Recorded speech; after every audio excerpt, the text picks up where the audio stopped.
ನಮಸ್ಕಾರ ಸ್ನೇಹಿತರೆ, ಸಿನಿಯಾನಕ್ಕೆ ಸ್ವಾಗತ. ಸಿನಿಮಾ, ಸೀರಿಯಲ್ ಸೇರಿದಂತೆ ಬಣ್ಣದ ಜಗತ್ತಿನ ಬಗೆಗಿನ ಇಂಟ್ರೆಸ್ಟಿಂಗ್ ಸುದ್ದಿಗಳನ್ನ ಫಟಾಫಟ್ ಅಂತ ಹೇಳ್ತೇನೆ. ನಾನು ಶ್ವೇತಾ. ನೀವು ಸುದ್ದಿಯಾನದ ಸಬ್ಸ್ಕ್ರೈಬರ್ ಆಗೋದಕ್ಕೆ ಮರಿಬೇಡಿ. ನಟಿ ಊರ್ವಶಿ ರೌಟೇಲ್ ಅವರ ಬಾತ್ರೂಮ್ ವಿಡಿಯೋ ಇತ್ತೀಚೆಗೆ ಲೀಕ್ ಆಗಿತ್ತು.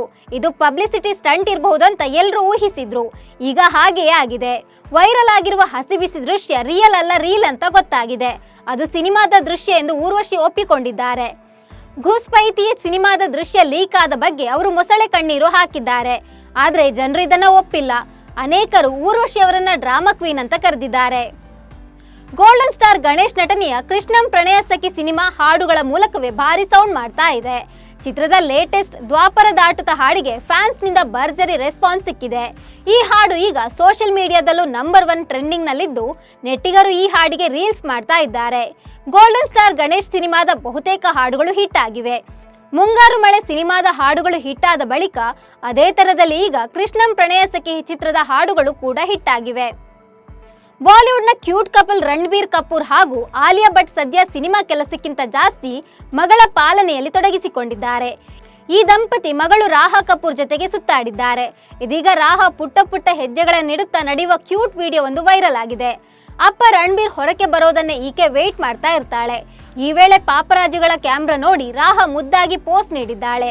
ಇದರ ಫೋಟೋ ಸೋಷಿಯಲ್ ಮೀಡಿಯಾದಲ್ಲಿ ಸಿಕ್ಕಾಪಟ್ಟೆ ವೈರಲ್ ಆಗಿದೆ. ಬಾಲಿವುಡ್ ನಟ ರಣಬೀರ್ ಕಪೂರ್ ತಮ್ಮ ಜೀವನದ ಹಲವು ವಿಷಯಗಳ ಬಗ್ಗೆ ಮನಬಿಚ್ಚಿ ಮಾತನಾಡಿದ್ದಾರೆ. ಮದುವೆಯಾದ ಮೇಲೆ ಹೇಗೆ ತಮ್ಮ ಜೀವನ ಬದಲಾಯಿತು, ರಾಹಾ ಬಂದ ಮೇಲೆ ಮತ್ತಷ್ಟು ಹೇಗೆ ಬದಲಾದೆ ಎಂಬುದನ್ನು ರಣಬೀರ್ ಕಪೂರ್ ಹೇಳ್ಕೊಂಡಿದ್ದಾರೆ. ನನಗೆ 71ನೇ ವಯಸ್ಸಿಗೆ ಸಾಯುವ ಆಸೆ ಮುಂಚಿನಿಂದಲೂ ಇತ್ತು. ಅದಕ್ಕೆ ಕಾರಣ 8 ನನ್ನ ಫೇವರೆಟ್ ನಂಬರ್. 7+1 8 ಅಲ್ವಾ? ಅದಕ್ಕಾಗಿ 71ನೇ ವಯಸ್ಸಿನಲ್ಲಿ ಸಾಯಬೇಕು ಅಂತ ಮೊನ್ನೆವರೆಗೂ ಅನ್ನಿಸ್ತಿತ್ತು. ಆದ್ರೆ ಮಗಳು ಹುಟ್ಟಿದ ಮೇಲೆ ಇನ್ನೂ 30 ವರ್ಷ ಹೆಚ್ಚಿಗೆ ಬದುಕಬೇಕು ಅನ್ನಿಸ್ತಿದೆ. 71 ವರ್ಷ ಅನ್ನೋದು ಬೇಗ ಅನಿಸುತ್ತೆ ಎಂದಿದ್ದಾರೆ. ಬಾಲಿವುಡ್ ನಟಿ ತಾಪ್ಸಿ ಪನ್ನು ಸದಾ ಸುದ್ದಿಯಲ್ಲೇ ಇರ್ತಾರೆ. ಏನಾದ್ರೂ ಕಿರಿಕ್ ಮಾಡಿಕೊಂಡು ಕೆಲವೊಮ್ಮೆ ಅವರು ಟ್ರೋಲ್ ಕೂಡ ಆಗ್ತಾರೆ. ಆದ್ರೀಗ ತಾಪ್ಸಿ ಪನ್ನು ಇನ್ನೊಂದು ಕಾರಣದಿಂದ ನೆಟ್ಟಿಗರ ಅಸಮಾಧಾನಕ್ಕೆ ಕಾರಣ ಆಗಿದ್ದಾರೆ. ಅನನ್ಯ ಎಂಬುವವರು ಅಭಿಮಾನದಿಂದ ಬಂದು ಸೆಲ್ಫಿ ಕೇಳಿದ್ರು. ಈ ವೇಳೆ ತಾಪ್ಸಿ ಒರಟಾಗಿ ನಡೆದುಕೊಂಡಿದ್ದಾರೆ. ಈ ವಿಡಿಯೋ ಈಗ ಸೋಷಿಯಲ್ ಮೀಡಿಯಾದಲ್ಲಿ ವೈರಲ್ ಆಗಿದ್ದು, ಜನರು ಸಿಕ್ಕಾಪಟ್ಟೆ ಟ್ರೋಲ್ ಮಾಡ್ತಾ ಇದ್ದಾರೆ. ನಟಿಯ ವರ್ತನೆ ಸರಿಯಲ್ಲ ಅಂತ ಅನೇಕರು ಟೀಕೆ ಮಾಡ್ತಿದ್ದಾರೆ. ನಟ ವಿನೋದ್ ರಾಜ್ ಇತ್ತೀಚೆಗೆ ರೇಣುಕಾ ಸ್ವಾಮಿ ಹಾಗೂ ನಟ ದರ್ಶನ್ ಅನ್ನ ಭೇಟಿ ಮಾಡಿದ್ರು. ಈ ಎರಡು ಕುಟುಂಬದ ಮಧ್ಯೆ ರಾಜಸಂಧಾನ ನಡೆಸುತ್ತಿದ್ದಾರೆ ಎಂಬ ಮಾತು ಕೇಳಿ ಬಂದಿತ್ತು. ಇದೀಗ ಈ ವಿಚಾರಕ್ಕೆ ಸಂಬಂಧಿಸಿದಂತೆ ನಟ ವಿನೋದ್ ರಾಜ್ ಅವರು ಸ್ಪಷ್ಟನೆ ಕೊಟ್ಟಿದ್ದಾರೆ. ದರ್ಶನ್ ಹಾಗೂ ರೇಣುಕಾ ಸ್ವಾಮಿ ಕುಟುಂಬದ ಜೊತೆ ನಾನು ರಾಜಸಂಧಾನ ಮಾಡೋಕೆ ಹೋಗಿದ್ದೇನಂತ ಕೆಲವು ಕಡೆಗಳಲ್ಲಿ ವರದಿಯಾಗಿದೆ. ದರ್ಶನ್ ಅವರನ್ನ ಓರ್ವ ಕಲಾವಿದ ಎಂಬ ಕಾರಣಕ್ಕೆ ಭೇಟಿ ಮಾಡಿದೆ. ಅಲ್ಲಿ ಏಕೆ ಹೋದಂದ್ರೆ ರೇಣುಕಾ ಸ್ವಾಮಿ ಪತ್ನಿ ಗರ್ಭಿಣಿ, ಹುಟ್ಟುವ ಮಗುವಿಗೆ ಒಳ್ಳೆದಾಗ್ಲಿ ಎಂಬ ಕಾರಣಕ್ಕೆ ಅವರನ್ನ ಭೇಟಿಯಾದೆ. ನಮ್ಮಿಂದಾದ ಸಣ್ಣ ಕಾಣಿಕೆ ನೀಡಿದ್ದೇವೆ. ರಾಜಸಂಧಾನದ ರೀತಿಯ ಕೆಲಸವನ್ನ ನಾವು ಮಾಡುವಂತವರಲ್ಲ ಅಂತ ಹೇಳಿದ್ದಾರೆ ವಿನೋದ್ ರಾಜ್. ದರ್ಶನ್ ಪತ್ನಿ ವಿಜಯಲಕ್ಷ್ಮಿ ಇತ್ತೀಚೆಗೆ ಕೊಲ್ಲೂರಿಗೆ ತೆರಳಿದ್ರು. ಮೂಕಾಂಬಿಕಾ ದೇವಿಗೆ ವಿಶೇಷ ಪೂಜೆಯನ್ನ ಮಾಡಿಸಿದ್ರು. ಅಲ್ಲದೆ ನವಚಂಡಿಕಾ ಹೋಮವನ್ನು ಕೂಡ ಮಾಡಿಸಲಾಗಿತ್ತು. ಈಗ ವಿಜಯಲಕ್ಷ್ಮಿ ಬೆಂಗಳೂರಿಗೆ ಮರಳಿದ್ದಾರೆ. ಇವತ್ತು ಪರಪ್ಪನ ಅಗ್ರಹಾರಕ್ಕೆ ಭೇಟಿ ನೀಡಿದ ದರ್ಶನ್ ಪತ್ನಿ ತಾಯಿ ಮೂಕಾಂಬಿಕೆಯ ಪ್ರಸಾದವನ್ನ ದರ್ಶನ್ಗೆ ನೀಡಿದ್ದಾರೆ ಎನ್ನಲಾಗ್ತಿದೆ.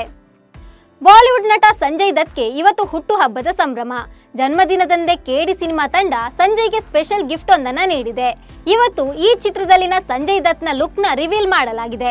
ಢಾಕ್ ದೇವನಾಗಿ ಖಡಕ್ ಆಗಿ ಕಾಣಿಸಿಕೊಂಡಿದ್ದಾರೆ ಸಂಜಯ್. ತಲೆಗೆ ಪೊಲೀಸ್ ಹ್ಯಾಟ್ ಧರಿಸಿ ವಿಭಿನ್ನ ಲುಕ್ ನಲ್ಲಿ ನಟ ಢಾಕ್ ದೇವನಾಗಿ ಮಿಂಚಿದ್ದಾರೆ. ನಟನ ಲುಕ್ಗೆ ಅಭಿಮಾನಿಗಳಿಂದ ಭಾರಿ ಮೆಚ್ಚುಗೆ ವ್ಯಕ್ತವಾಗಿದೆ. ರಾಕಿಂಗ್ ಸ್ಟಾರ್ ಯಶ್ ನಟನೆಯ ಟಾಕ್ಸಿಕ್ ಸಿನಿಮಾಗೆ ದೊಡ್ಡ ಸಮಸ್ಯೆ ಎದುರಾಗಿದೆ. ಟಾಕ್ಸಿಕ್ ಚಿತ್ರತಂಡ ಹಾಕಿಕೊಂಡಿರುವ ಶೂಟಿಂಗ್ ಸೆಟ್ ವಿರುದ್ಧ ಗಂಭೀರ ಆರೋಪ ಮಾಡಿ ಲಾಯರ್ ಒಬ್ರು ಕಾನೂನು ಹೋರಾಟಕ್ಕೆ ಮುಂದಾಗಿದ್ದಾರೆ. ಬೆಂಗಳೂರಿನ HMT ಗ್ರೌಂಡ್ ನಲ್ಲಿ ಹಾಕಿರುವ ಬೃಹತ್ ಶೂಟಿಂಗ್ ಸೆಟ್ ನಲ್ಲಿ ಟಾಕ್ಸಿಕ್ ಸಿನಿಮಾ ಶೂಟಿಂಗ್ ನಡೆಯುತ್ತಿತ್ತು. ಇದು ಫಾರೆಸ್ಟ್ ಏರಿಯಾ. ಅಲ್ಲಿ ಅನಧಿಕೃತ ಸೆಟ್ ಹಾಕಲಾಗಿದೆ ಅಂತ ಕೇಸ್ ದಾಖಲಾಗಿದೆ. ಕರ್ನಾಟಕ ಹೈಕೋರ್ಟ್ ಗ್ರೀನ್ ಸಿಗ್ನಲ್ ನೀಡುವವರೆಗೂ ಸಿನಿಮಾ ಟೀಮ್ ಶೂಟಿಂಗ್ ಅಥವಾ ಇನ್ಯಾವುದೇ ಕೆಲಸ ಕಾರ್ಯಗಳನ್ನಲ್ಲಿ ಮಾಡುವಂತಿಲ್ಲ ಎನ್ನಲಾಗಿದೆ. ಈ ಹಿನ್ನೆಲೆಯಲ್ಲಿ ಶೂಟಿಂಗ್ ಸ್ಟಾಪ್ ಮಾಡಲಾಗಿದ್ದು, ಟಾಕ್ಸಿಕ್ ಚಿತ್ರತಂಡ ಕಾನೂನು ಹೋರಾಟ ನಡೆಸಬೇಕಾಗಿದೆ. ಕಲರ್ಸ್ ಕನ್ನಡದಲ್ಲಿ ಪ್ರಸಾರ ಆಗ್ತಾ ಇರೋ ಭಾಗ್ಯಲಕ್ಷ್ಮಿ ಸೀರಿಯಲ್ ಸದ್ಯ ರೋಚಕ ಹಂತಕ್ಕೆ ತಲುಪಿದೆ. ತಾಂಡವ್ ಹಾಗೂ ಶ್ರೇಷ್ಠಳ ಮದುವೆ ವಿಚಾರ ಭಾಗ್ಯಗೆ ಗೊತ್ತಾಗೋ ಹೊತ್ತು ಹತ್ತಿರವಾಗ್ತಿದೆ.